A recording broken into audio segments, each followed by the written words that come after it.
അള്ളാഹുവിൻ്റെ ഫضലും അള്ളാഹുവിൻ്റെ ഔദാര്യവും അള്ളാഹു വാരിക്കോരി നൽകുന്നത് കൊണ്ടാണ് സ്വർഗം നമുക്ക് ലഭിക്കുന്നത്.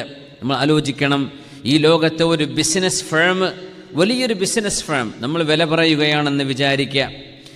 ബില്യൺ കണക്കിന് ടേൺ ഓവറുള്ള ഒരു ബിസിനസ്, ഒരു എൻറ്റിറ്റി, അതിന് നമ്മൾ വില പറയാൻ ചെന്നിട്ട് 100 ദിർഹമിന് നൽകുമോ എന്ന് ചോദിക്കുന്ന പോലെയാണ് നമ്മുടെ അമലുകളെ കൊണ്ട് അള്ളാഹുവിനോട് സ്വർഗം ചോദിക്കുന്നത്. അത്രേ നമ്മൾ ചെയ്യുന്ന അമല് കൊണ്ട് സ്വർഗം ചോദിക്കുകയാണ്.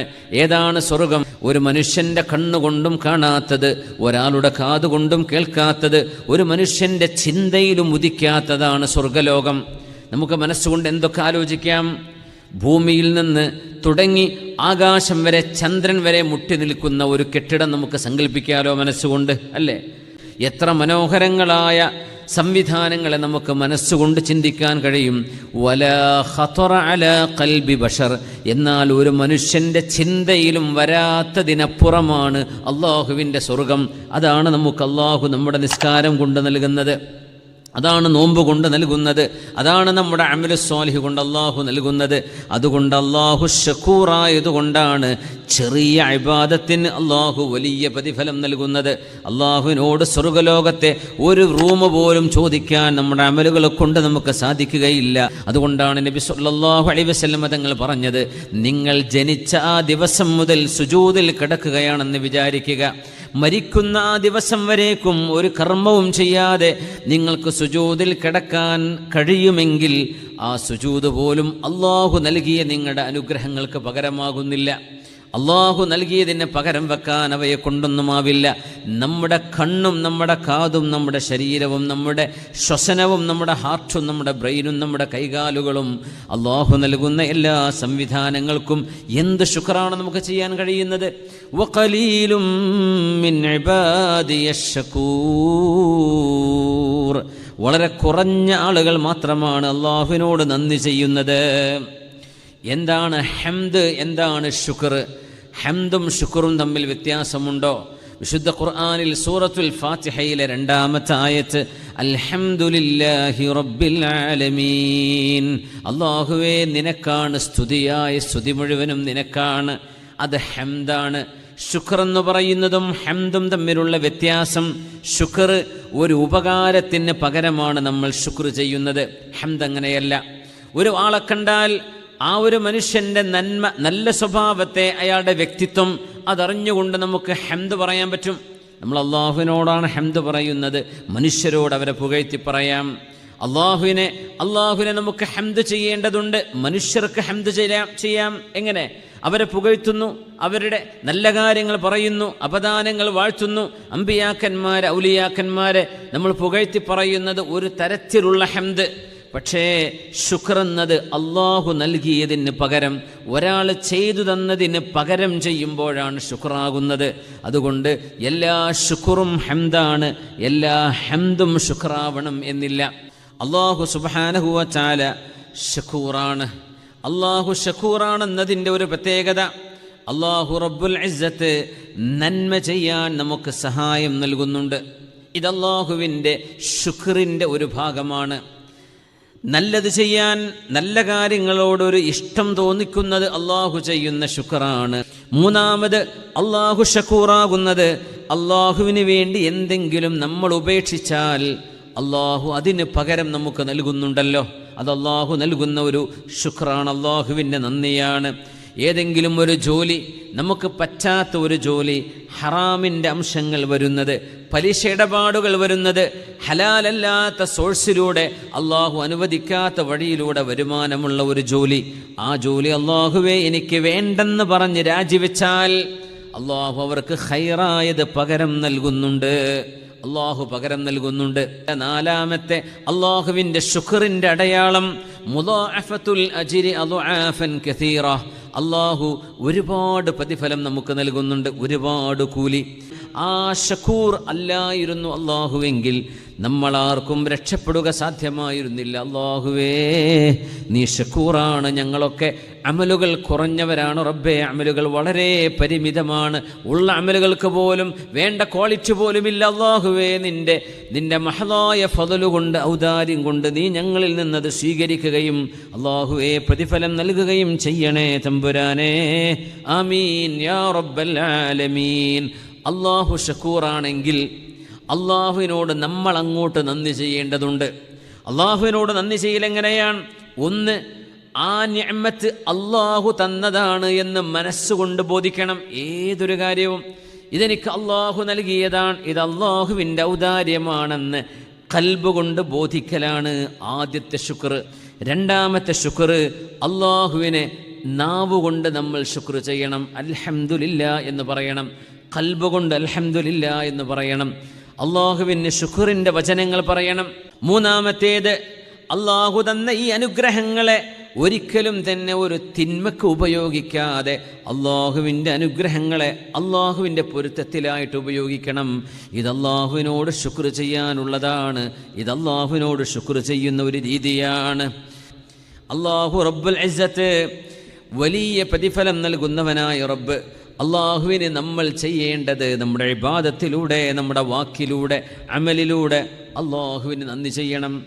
وَإِذْ تَأَذَّنَ رَبُّكُمْ لَئِن شَكَرْتُمْ لَأَزِيدَنَّكُمْ وَلَئِن كَفَرْتُمْ إِنَّ عَذَابِي لَشَدീദ്. وَإِذْ تَأَذَّنَ رَبُّكُمْ, അള്ളാഹു പ്രഖ്യാപിച്ചു. എന്താണ് ആ പ്രഖ്യാപനം? ലഇൻ ശകർതും ലഅസീദന്നകും, നിങ്ങൾ എന്നോട് നന്ദി ചെയ്താൽ നിങ്ങൾക്ക് ഞാൻ നിഅമത്ത് വർദ്ധിപ്പിച്ചു തരും. നോക്കണം, എപ്പോഴും ഒരുള്ള ഭക്ഷണം കഴിക്കുമ്പോൾ നമ്മൾ പറയില്ലേ, ഭക്ഷണത്തിൻ്റെ മുമ്പൊരു ബിസ്മില്ല പറയണം അല്ലേ? നമ്മളൊക്കെ ഇന്ന് കഴിക്കുന്ന ഭക്ഷണം നമ്മൾ റൂമിൽ നമ്മൾ ഉണ്ടാക്കുന്നത്, ഓരോ ഉരുളക്കും ഓരോ ബിസ്മി പറഞ്ഞാൽ പോലും മതിയാവില്ല, അതിന് ശുക്രാവില്ല അല്ലേ? ലഇൻ ശകർതും ലഅസീദന്നകും, അള്ളാഹു പറയാണ്, നിങ്ങൾ നന്ദി ചെയ്താൽ ഞാൻ നിങ്ങൾക്ക് വർദ്ധിപ്പിച്ചു തരും. വലഇൻ കഫർതും, നിങ്ങൾ നന്ദി കേടാണ് ചെയ്യുന്നതെങ്കിൽ ഇന്ന അദാബീ ലശദീദ്, എൻ്റെ ശിക്ഷ ഭയാനകമാണ്, എൻ്റെ ശിക്ഷ ഭയങ്കരമാണ്. നോക്കണം, ഏത് വിഷയം, ചില വിഷയങ്ങളൊക്കെ പറയുമ്പോൾ അള്ളാഹു ഉദ്ദേശിച്ചാൽ അങ്ങനെ ചെയ്യും, അങ്ങനെ പറയാം. പക്ഷേ ശുക്ർ ചെയ്യുന്നിടത്ത്, നന്ദി ചെയ്യുന്നിടത്ത് മാത്രം അള്ളാഹു അങ്ങനെ പറഞ്ഞിട്ടില്ല. അള്ളാഹു നന്ദി ചെയ്യുന്നവർക്ക് എല്ലാവർക്കും അള്ളാഹു തആല കൂലി കൊടുക്കുന്ന പറഞ്ഞത്. അതുകൊണ്ടാണ് ഇബ്ലീസ് ഒരു വഴി സ്വീകരിച്ചത്. ശുക്ർ ചെയ്താൽ അള്ളാഹു ഉടനെ പ്രതിഫലം കൊടുക്കും. അതുകൊണ്ട് മനുഷ്യന്മാരെ പരമാവധി നന്ദിയില്ലാത്തവരാക്കി മാറ്റാനാണ് ഇബ്ലീസ് ശ്രമിക്കുക. അതുകൊണ്ടാണ് ഈ നാസ്തികവാദവും ഈ അയുക്തിവാദവും ഒക്കെ ലോകത്ത് വളരുന്നത്. മനുഷ്യന്മാർ ആരോടും നന്ദിയില്ലല്ലോ, ഇതൊക്കെ വെറുതെ കിട്ടിയാന്നല്ലേ പറയാ. ആരോടും കടപ്പാടും പറയണ്ട, ആരോടും നന്ദിയും പറയണ്ട, ഒന്നും വേണ്ട. ഈ ഒരു രീതിയിലേക്ക് പിശാച്ച് മനുഷ്യനെ കൊണ്ടുപോകുമെന്ന് പിശാച്ചിൻ്റെ പ്രഖ്യാപനമുണ്ട്. സൂറത്തുൽ അറാഫ് ഒന്ന് എടുത്തു നോക്കൂ. ഇബ്ലീസ് പറയാ, ثُمَّ لَآتِيَنَّهُمْ مِنْ بَيْنِ أَيْدِيهِمْ وَمِنْ خَلْفِهِمْ وَعَنْ أَيْمَانِهِمْ وَعَنْ شَمَائِلِهِمْ وَلَا تَجِدُ أَكْثَرَهُمْ شَاكِرِينَ. നമ്മുടെ സോഷ്യൽ മീഡിയ എടുത്തു നോക്കിയാൽ മനസ്സിലാവും ഈ ആയത്തിൻ്റെ ശരിയായ അർത്ഥം.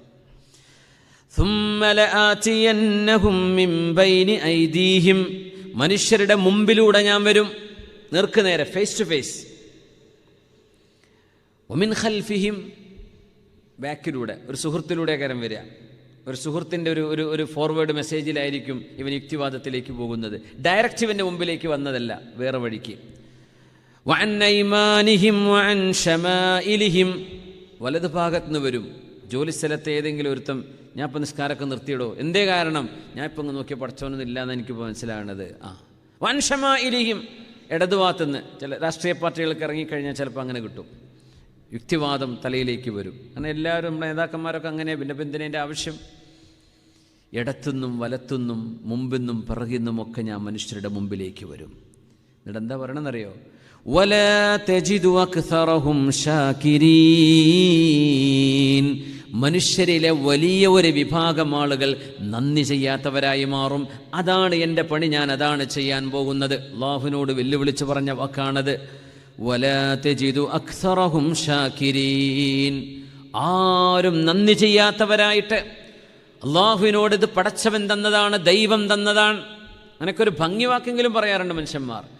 അങ്ങനെ പോലും ഒരു പടച്ചവനുണ്ടെന്നോ സ്രഷ്ടാവുണ്ടെന്നോ അംഗീകരിക്കാതെ എല്ലാം വെറുതെ ഉണ്ടായതാണെന്ന് പറയുന്ന നാസ്തികവാദമോ അയുക്തിവാദമോ പറഞ്ഞുകൊണ്ട് അള്ളാഹുവിനോട് നന്ദി ചെയ്യാതെ അവൻ ശ്വസിക്കുന്ന ഓരോ ശ്വാസത്തിനും അവൻ അള്ളാഹുവിനോട് കടപ്പെട്ടിരിക്കുകയാണ്. ഓരോ ശ്വാസത്തിനും അവൻ അള്ളാഹുവിനോട് കടപ്പെട്ടവനാണ്.